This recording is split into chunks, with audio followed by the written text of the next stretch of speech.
Corvias Maintenance. Today we're going to talk about your breaker panel inside your home. There's not many things that you can do related to this, but if you have lights or receptacles that are out, the first thing you can do before you call maintenance is, if you wish to do so, is to look in your breaker box. If there is one that is in the middle between off and on, you will need to take it all the way to the left to the off position and then reset it to on by pushing the opposite direction. If that does not fix the issue, please call maintenance. If by chance you lose power to your entire home, you want to call maintenance. There's nothing that you personally can do about that.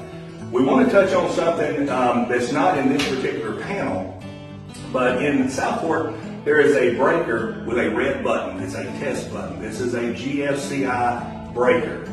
If your outside outlets or your bathroom outlets are not working, that is almost always the culprit. What you'll want to do is the same thing. You'll turn it all the way off and then back on. That should reset all of the outside breakers and the inside bathroom breakers.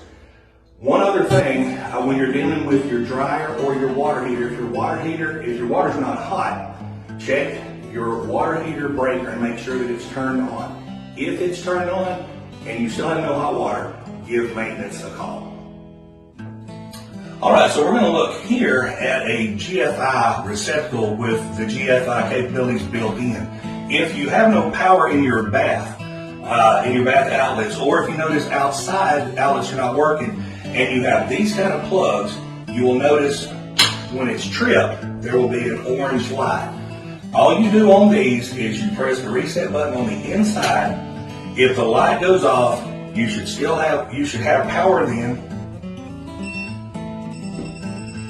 and there will be no need to call maintenance. If that doesn't fix your issue, by all means, give the work order line a call. This is Eric with Corvias Maintenance saying, see y'all later.